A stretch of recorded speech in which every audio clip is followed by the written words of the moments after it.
From the agricultural revolution to the scientific revolution. This is episode 3. The Truth Will Set You Free. With the advent of the age of discovery, measurement became paramount. Having a dependable compass and a functional mapping system made it possible to sail the world.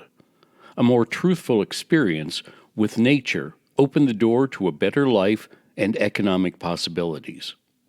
The world needed things that religion could not provide. It needed to measure and interpret information with accuracy and repeatability.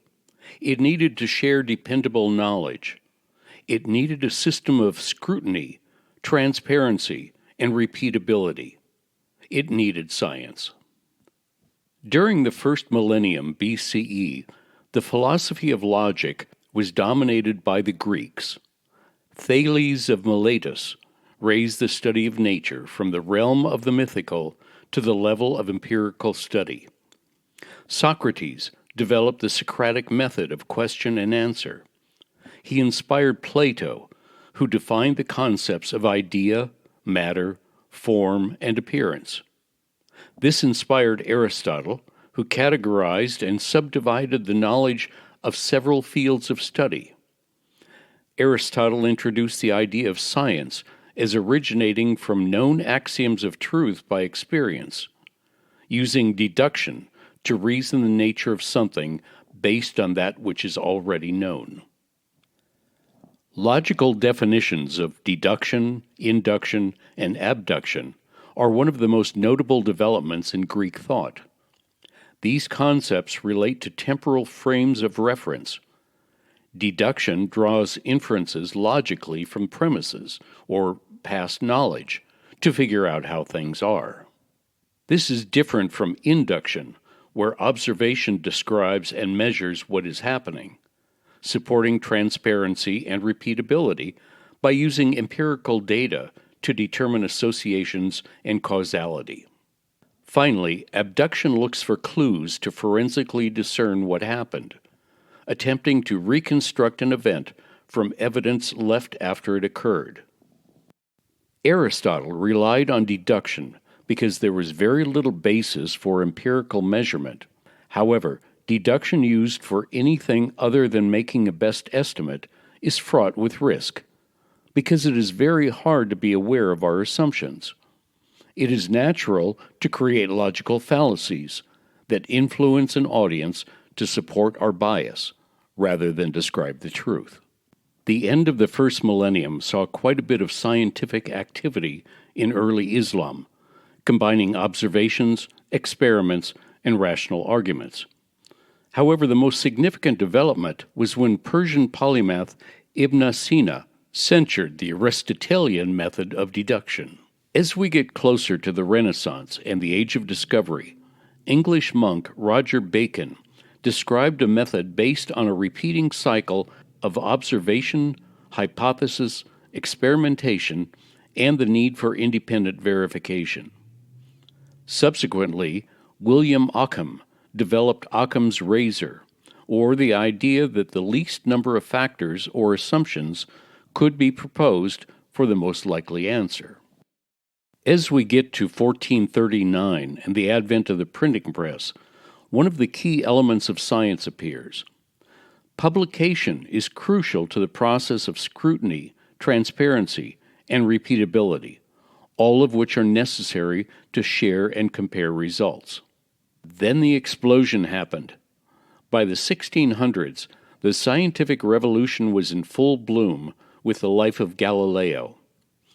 As the scientific method moved toward inductive empirical testing to validate deductive hypotheses, measurement became the rule. Without measuring time, temperature, weight, or position, there was no empirical data. Measuring information started in Sumeria with measuring rod and Egypt with balanced weights and scales. 3,000 years later, the dry compass was in medieval Europe and the Islamic world. And in 1569, Gerard Mercator developed his cartographic projection system, giving rise to advanced navigation and the Age of Discovery.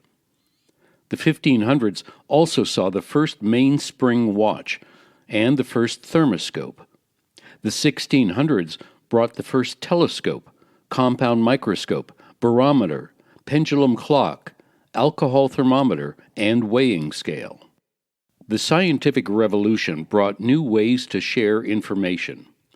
These included Francis Bacon publishing the Novum Organum, or True Directions Concerning the Interpretation of Nature; Galileo publishing the Assayer, which held that the laws of nature are mathematical; and René Descartes publishing his Discourse on the Method of Rightly Conducting One's Reason and of Seeking Truth in the Sciences. In 1650, the Royal Society was founded in London and established experimental evidence as the arbiter of truth. The first scientific journals were published, and Oldenburg introduced peer reviewing. By 1704, Isaac Newton had published Principia and Optics.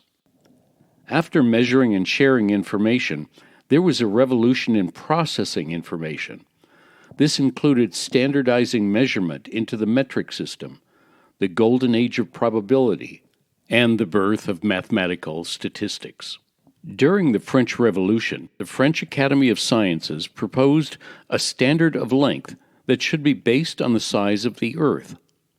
In 1874, the first coherent metric system was created with the centimeter-gram-second system of units, and in the 1900s, the International System of Units was completed. The 1600s brought early census methods considered the birth of modern statistics, and the 1700s were a veritable renaissance for the development of probability theory, and included the first controlled experiment using identical populations with one variable. In 1885, the first blinded and randomized experiments took place. The 1900s brought the birth of mathematical statistics, founded by Karl Pearson, emphasizing the statistical foundation of scientific laws. 30 years later, Ronald Fisher pioneered the design of experiments based on statistically sound principles. Therefore, measuring, sharing, and processing information brought the scientific method to maturity.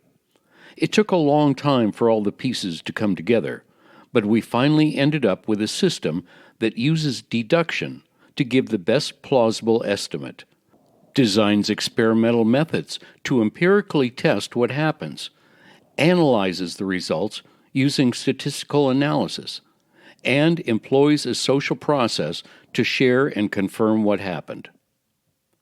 From the first automobile in 1769 to landing on the moon in 1969, science has changed the world. Thank you, science.